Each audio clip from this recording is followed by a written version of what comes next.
Brought to you by Envy, the power of French perfume. Nice perfume. Nice perfume. Envy, the power of French perfume.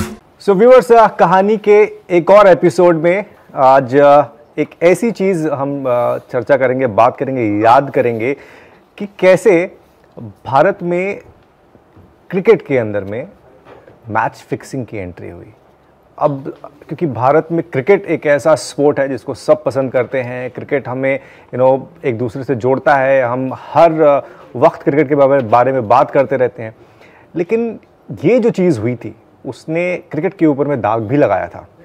बहुत सारे खिलाड़ी के ऊपर में ban लगे थे, बहुत सारे सवालों का सामना करना पड़ा था, इन्वेस्टिगेशंस हुई थी, इंक्वायरीज हुई थी। लेकिन वो क्रिकेट जिसको जेंटलमैन गेम कहा जाता है, वहाँ पर इंडिया में स्पेशली कैसे होती है एंट्री, तो आज की इस कहानी में इसी के ऊपर में हम तफसील से बात करेंगे। तो साल 2000 का वक्त था। उस वक्त जो है ये मैच फिक्सिंग आप कह सकते हैं कि इंडियन क्रिकेट में शामिल हुआ ऑफिशियली, क्योंकि उससे पहले एक आधा इंस्टेंसेस थे लेकिन वो फाइंड आउट नहीं हुए थे।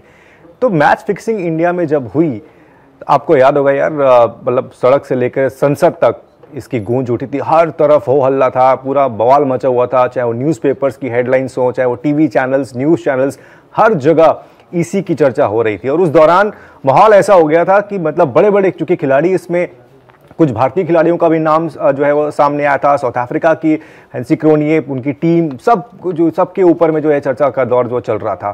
तो होता ये है कि साल 2000 में साउथ अफ्रीका की टीम इंडिया आई थी वहाँ पर टेस्ट मैच खेलने के लिए और वनडे सीरीज़ खेलने के लिए। और उसी दौरान हो क्या रहा था कि दिल्ली पुलिस जो है वो कुछ कॉल्स रिकॉर्ड कर रहे थे, टैप कर रहे थे और उसको वो सुन रहे थे। तो होता ये है कि मुंबई में एक 5 स्टार होटल में साउथ अफ्रीका की टीम रुकी हुई थी। तो और दिल्ली पुलिस जो है, कुछ लोगों के, वो क्रिकेट से उनका तब तक कनेक्शन नहीं था, वो एक रैंडम जो पुलिस का काम होता है कि वो कुछ जो आप कह सकते हैं कि जो संदेहास्पद लोग होते हैं उनके कॉल्स को टैप करती है, सुनती है कि क्या बात हो रही है, क्या नहीं हो रही है। तो वो उनका काम चल रहा था अपने स्तर पर, उससे क्रिकेट का तब तक कोई लेना देना नहीं था। लेकिन होता ये है कि उसी दौरान जब साउथ अफ्रीका की टीम इंडिया पहुँचती है और एक मैच होता है वहाँ पे मुंबई में वानखेड़े स्टेडियम में, तो एक शख्स जो है वो लंदन से मुंबई पहुंचता है। उस शख्स का नाम था संजय चावला। ये नाम जो था ना, इसी के ऊपर में ये सारा मामला है, इसी से शुरुआत होती है, क्योंकि इसी इंसान ने हेंसी क्रोनियो को आप कह सकते हैं कि इस पूरे जंजाल में लेके आए वो। अच्छा, टीम आ गई थी। अब होता यह है कि लंदन से चावला आते हैं मुंबई और उसी होटल में जाके रुकते हैं। और वो जो है, चूंकि उस वक्त उनके पास इंडिया का कोई नंबर नहीं था, तो कहीं से उनके किसी जानने वाले ने उनको एक नंबर जो है वो प्रोवाइड किया। अब पुलिस जो है इस नंबर को भी टैप कर रही थी और पुलिस ने ये देखा कि ये एक आदमी है जो जब देखो तब वो क्रिकेट की ही बात करते रहता है और कोई बात ही नहीं करता, जो भी जिसको भी फोन करता है वो सिर्फ क्रिकेट की बात कर रहा है। तो पुलिस को लगा कि यार ये ऐसा क्यों है कि एक आदमी जब भी सुनो उसकी कॉल रिकॉर्डिंग्स, वो क्रिकेट के बारे में ही बात कर रहा है और कुछ बात नहीं कर रहा। तो होता यह है कि पुलिस को थोड़ा डाउट होता है। फिर भी पुलिस अपना रूटीन काम कर रही थी। तब तक उनको इस बात का कहीं से भी अंदाजा नहीं था कि ये सारी बातें मैच फिक्सिंग को लेकर हो रही हैं। अब होता क्या है कि एक दिन एक पुलिस ऑफिसर जो है वो अपने घर में बैठे हैं, वो मैच देख रहे थे, कमेंट्री चल रही थी वहां पर। तो जो कमेंटेटर के साथ एक बंदा जो दूसरा बैठा था, उनको लगा यार ये आवाज तो मुझे सुनी सी लग रही है, मैंने आवाज सुनी है। और जैसे ही थोड़ी देर उन्होंने ये आवाज़ सुनी, उसके बाद वो दोबारा उन्होंने उस कॉल रिकॉर्डिंग को सुना, वो समझ गए कि भाई कुछ तो यहाँ पर मामला है, ये रिजेम्बलेंस इतना नहीं हो सकता। फिर क्या होता है, चावला ने एक बार फिर जो है फ़ोन किया हेंसी क्रोनिये को, और इस बार उन्होंने, पहले वो नाम नहीं ले रहे थे, लेकिन इस वाली कॉल में उन्होंने हेलो हेंसी बोला। तो जैसे उन्होंने हेलो हेंसी बोला, पुलिस वाले को समझ में आ गया कि ये तो वही है जिसको मैंने इतने दिनों तक सुना है, जो क्रिकेट के दिन भर बात करते रहता है। अब पुलिस को यह लगा कि भाई ये तो इंटरेस्टिंग हो गया मामला, क्योंकि यहां तो लग रहा है कि इंडिया के अंदर मैच फिक्सिंग हो रही है। अब पुलिस ने डिसाइड किया कि थोड़ा दिन और इन्वेस्टिगेशन करते हैं। पुलिस ने और इन्वेस्टिगेशन की, तो धीरे धीरे उनको पता चला कि चावला और हेंसी क्रोनिये मैच फिक्सिंग को लेकर डील्स कर रहे हैं। और उन्होंने तो ये तक बोला कि भाई जो साउथ अफ्रीका के जो वनडे मैचेस होंगे इंडिया के साथ, वहां पर 3 ऐसे प्लेयर होंगे जो 20 से कम रन बनाएंगे। अच्छा, पुलिस इस दौरान क्या कर रही थी कि उनको तो एक बड़ा, आप कह दो ना, स्कूप मिल गया था इस पूरे मैच फिक्सिंग को लेकर। तो वो अब उनके दिमाग में चल रहा था कि हमें जो है साउथ अफ्रीका के प्लेयर्स के खिलाफ अगर एक मजबूत केस बनाना है, उनको पकड़ना है, तो प्रॉपर एविडेंस होने चाहिए। तो लगातार कॉल रिकॉर्डिंग चलती रही, सब कुछ पुलिस बैक पीछे से सारे जो एविडेंसेस वो कलेक्ट कर रही थी। ये सब चल रहा था। चूंकि सीरीज चल रही थी और लंबी सीरीज थी, तो पुलिस ने ये डिसाइड किया कि जब सीरीज खत्म हो जाएगी तब हम अपनी जो है केस को आगे बढ़ाएंगे। अब होता क्या है कि सीरीज खत्म होती है और उस वाले मैच में जैसा बोला गया था, क्योंकि डील भी हुई थी, हेंसी क्रोनिये ने बोला था चावला को कि 3 प्लेयर हमारे कम रन बनाएंगे 20 से कम, और उस दिन मैच में होता भी वही है। 3 प्लेयर, हर्षल गिब्स और आपके निकी बॉय और पीटर स्टेडम, इन तीनों खिलाड़ियों ने 20 से कम रन बनाए थे। पुलिस ने देखा कि भाई बात तो यही हुई थी और वहां पर ऐसा ही हुआ। अब ये सारे एविडेंसेस वो कलेक्ट कर रहे थे। अब होता क्या है कि चावला ने हेंसी को बोला था कि आप ऐसा फिक्स करो मैच। उन्होंने ये बात जो है मान ली और मैच फिक्सिंग के लिए वो तैयार हो गए। अब इस दौरान जब पुलिस की सारी चीज़ें हुई तो चावला भाई निकल लिया, वो इंडिया से भाग गया। वो तो सीधा निकल गया लंदन, वापस वो भाग गया।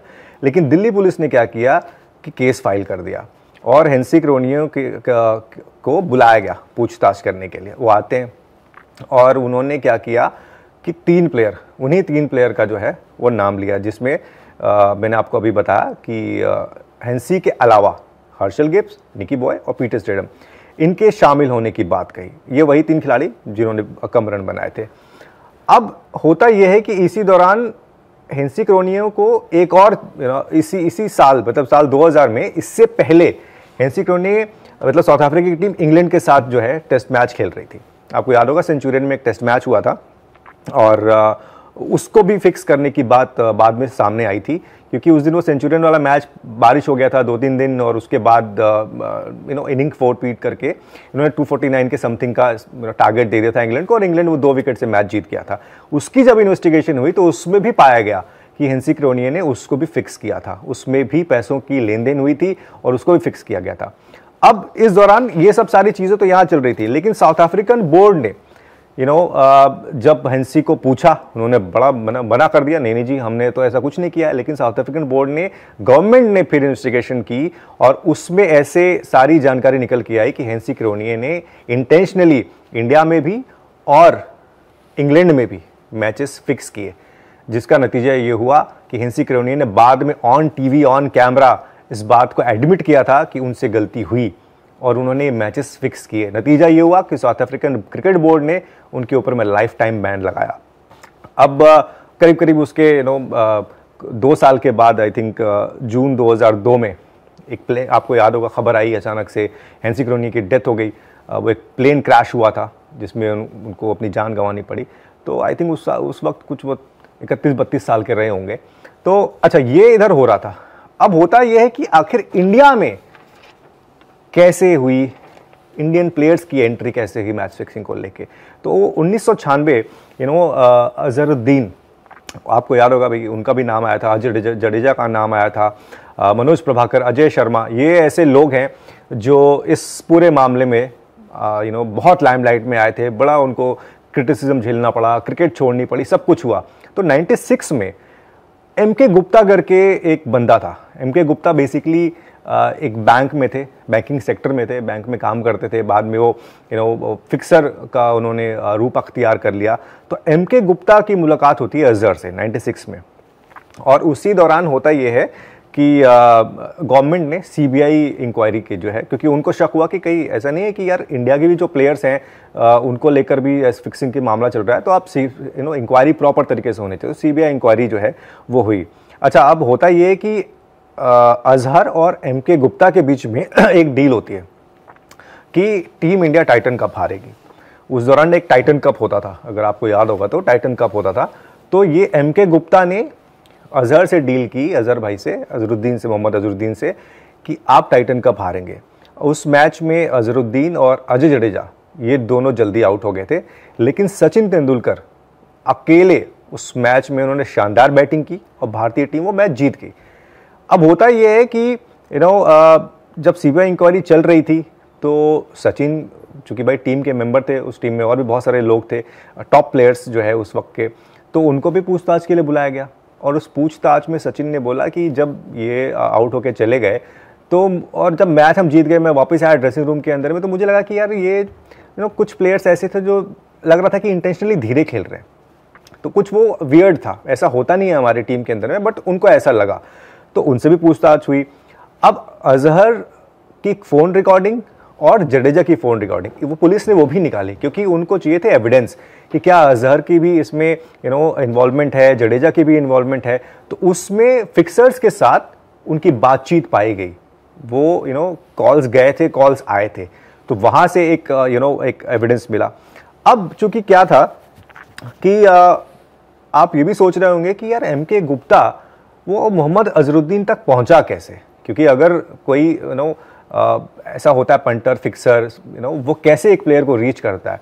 तो एमके गुप्ता एक ऐसे शख्स थे जिनको ये जो फिक्सर्स का जो माया जाल है उसमें ये काम दिया गया था कि आप जो डोमेस्टिक क्रिकेट है, भारत का जो डोमेस्टिक क्रिकेट है, जो नए बच्चे आ रहे हैं जिनको जो कोई प्रॉमिसिंग ऐसा प्लेयर है जिसको लगता है कि यार ये थोड़े दिन में इंडिया खेल जाएगा, उनके साथ टच में रहना होता था, ताकि जब वो इंडिया खेले तो उसको आसानी से सेट किया जा सके। तो एमके गुप्ता का मेजर काम यह था कि वो डोमेस्टिक क्रिकेट के ऊपर में ध्यान रखे, प्लेयर्स को फाइंड आउट करे, उनके साथ अच्छा रिलेशन बनाए, ताकि जब वो इंडिया पहुंचे खेलने के लिए तो आप उनसे सेटिंग करके वो मैच फिक्स करा सको। तो बेसिक काम ये था। अब होता यह है कि एक खिलाड़ी थे अजय शर्मा, आपको अगर याद हो तो अजय शर्मा ने एमके गुप्ता से मुलाकात की। अब उसमें अब और भी नाम शामिल हैं। तो होता यह है कि अजय शर्मा ने ही एमके गुप्ता के थ्रू जो है अजहर से उनकी मुलाकात करवाई थी। बेसिकली जो मिडिल मैन थे वो अजय शर्मा ने एमके गुप्ता, अब अजय शर्मा चूंकि थोड़े वेल टू डू फैमिली से थे नहीं थे, तो एमके गुप्ता ने उनको टारगेट किया, फिर उनको कुछ हेल्प की, सब कुछ किया, थोड़े पैसे वैसे से भी हेल्प की, क्रिकेट का सामान ये वो सब हेल्प की। उसके बाद उन्होंने बोला कि अजहर भाई से, तो उन्होंने अजय शर्मा ने एमके गुप्ता की मीटिंग अजहर भाई से करवाई, और वहाँ पर उन्होंने बोला कि अजहर भाई को कि भाई आप टाइटन कप वाला वो देख लो। अब होता यह है इसी दौरान कि मोहम्मद अजहरुद्दीन और अजय शर्मा और इसके अलावा एमके गुप्ता, ये तीनों आपस में बैठते हैं और बात करते हैं। अब इसमें अब एक और नाम जुड़ता है, वो होता है मनोज प्रभाकर का। क्योंकि अजय शर्मा, जब सीबीआई की बात हुई, जब सीबीआई ने इंक्वायरी करने के लिए अजय शर्मा को भी बुलाया, तो उन्होंने बोला कि यार मैं तो टीम में अभी नया हूं, मुझे जानकारी कोई और देता है, जानकारी जो टीम के अंदर की बातें हैं। तो उन्होंने मनोज प्रभाकर का नाम ले लिया। अब मनोज प्रभाकर का जैसे ही नाम आया तो अब प्रभाकर को क्या था कि एमके गुप्ता मनोज प्रभाकर से भी मिले, और वो भी अजय शर्मा के थ्रू। तो उस वक्त मनोज प्रभाकर को लेनी थी जिप्सी, मारुति जिप्सी। आप अगर देखेंगे वो रिपोर्ट जो सीबीआई की थी उसमें उस बात का जिक्र भी है। तो मनोज प्रभाकर ने मिला दिया, ये अजय शर्मा ने मनोज प्रभाकर और एमके गुप्ता को मिला दिया। अब एमके गुप्ता ने उनको भाई सपोर्ट करना शुरू कर दिया अपने तरीके से, और उनको एक चीज़ बोला कि अगर आप मेरी मुलाकात अरविंद डी सिल्वा, जो उस वक्त श्रीलंका के बहुत नामी गिरामी प्लेयर थे, उनसे करवाएंगे तो आपका ये काम हो जाएगा। और सीबीआई ने जो है मनोज प्रभाकर से फिर पूछताछ की, तो मनोज प्रभाकर ने वहाँ पर एक और बड़ा नाम ले लिया, वो था कपिल देव का। कपिल देव का नाम मनोज प्रभाकर ने वहाँ पर ले लिया।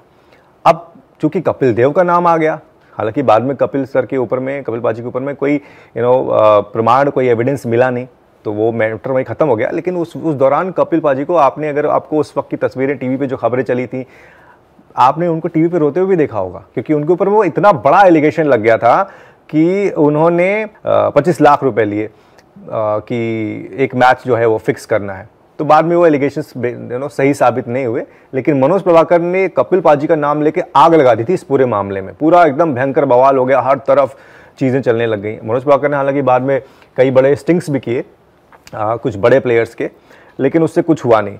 तो अब एंट्री ऐसे होती है कि चावला ने हैंसी क्रोनियो को लेके आए इंडिया के कुछ मैचेस को फिक्स करने के लिए, और एमके गुप्ता जो कि अजय शर्मा के थ्रू मिले किससे? अजहर भाई से, क्योंकि अजहर भाई को भी बाद में जो इन्वेस्टिगेशन हुई, पुलिस जो सीबीआई की इंक्वायरी थी उसमें पाया गया कि उनका भी इन्वॉल्वमेंट था। लेकिन होता यह है कि इन सारी फाइंडिंग्स में जो सीबीआई की जो फाइनल रिपोर्ट आई थी वो कुछ 75 पेज के आसपास की थी, जिसमें बहुत सारी बातें लिखी गई थी। जिसमें यह भी पाया गया था कि अजहर का भी इन्वॉल्वमेंट है, अजय शर्मा का इन्वॉल्वमेंट है, जडेजा का भी इन्वॉल्वमेंट है। तो इनके ऊपर में कानूनन तो बहुत कुछ नहीं हुआ, क्योंकि हमारे गवर्नमेंट में वैसा फिलहाल नहीं है। लेकिन बोर्ड यानी कि बीसीसीआई ने बहुत सख्त कदम जो है उठाए थे। तो अब सारे जितने भी लोग थे, जैसे कि मनोज प्रभाकर, उनको 5 साल के लिए बैन किया गया था। उसके बाद आप देखेंगे जडेजा, उनके ऊपर में तो पहले लाइफ टाइम बैन लगा था, जिसको बाद में 5 साल का बैन में कन्वर्ट किया गया। अजय शर्मा जो दोबारा कभी क्रिकेट खेल नहीं पाए, उनके ऊपर में लाइफ टाइम बैन लगा। फिर बाद में लड़ वड़ के इधर उधर कोर्ट में जाके 2014 में वो बैन हट गया था। और मोहम्मद अजहरुद्दीन 2000 उसी केस के मामले में उनके ऊपर में लाइफ बैन लगा बीसीसीआई के थ्रू। फिर वो कोर्ट गए, फिर आंध्र प्रदेश की हाई कोर्ट ने जो है 2012 में जाके उसको जो है ख़त्म कर दिया था। तो मैच फिक्सिंग की ये कहानी देखिए शुरू कैसे हुई। इंडिया में तो किसी को पता भी नहीं था कि मैच फिक्सिंग होने वाली है या हो रही है, लेकिन पुलिस की एक कॉल रिकॉर्डिंग ने इस पूरे मामले का भंडा फोड़ दिया। ये जो प्लेयर्स थे कि जो कर रहे थे जेंटलमैन गेम के साथ, उनकी चोरी पकड़ी गई। कैसे? सिर्फ और सिर्फ एक पुलिस के एक ऑफिसर के मुस्तैदी अलर्टनेस के कारण, कि वो कॉल पे सुनता था और उसको एक दिन लगा नहीं यार ये तो कुछ गलत हो रहा है, और देखिए वहाँ से ये मैच फिक्सिंग का मामला आ गया सामने। तो ऐसा ही है। तो वो मेन चीज़ ये है कि भारत के अंदर में ये सब हो रहा था, लेकिन वो पर्दे के पीछे हो रहा था।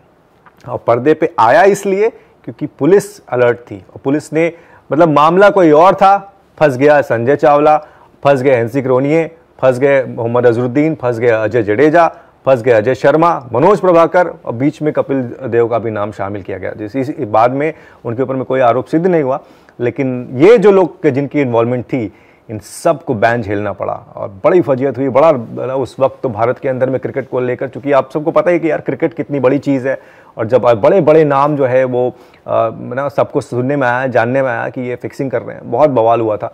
लेकिन अच्छी बात यह है कि अब हमारे क्रिकेट के अंदर में ऐसा कुछ नहीं है। वहाँ से लोगों ने सीख ली, और आज के टाइम में आप देखिए सारे प्लेयर्स जो है, और बीसीसीआई की एंटी करप्शन यूनिट, आईसीसी की एंटी करप्शन यूनिट, ये अवेयरनेस फैलाती है कि अगर आपको कोई अप्रोच करे तो आपको सबसे पहले अपनी एसीबी को अलर्ट करना है, उनको इन्फॉर्म करना है। अवेयरनेस क्लासेस चलते हैं बीसीसीआई की तरफ से भी, आईसीसी की तरफ से भी, सारे प्लेयर्स के लिए।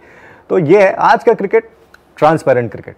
आज के क्रिकेट में ऐसा कुछ नहीं है, लेकिन उस वक्त तो भाई हिल गया था मामला, मतलब सड़क से संसद तक खूब बवाल हुआ था।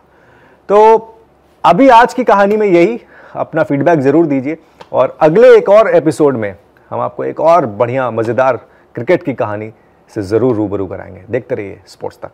वर्ल्ड चैंपियंस एक बार फिर लौट आए हैं मैदान पर, और इस बार है एशिया का रण यानी एशिया कप। टीम इंडिया के सफर में हम और आप रहेंगे एक साथ स्पोर्ट्स तक पर। YouTube पर स्पोर्ट्स तक के साथ जुड़ने के लिए आप फटाफट से सब्सक्राइब कीजिए, और अगर आपने सब्सक्राइब नहीं किया है तो स्कैनर के जरिए आप स्पोर्ट्स तक से जुड़ सकते हैं।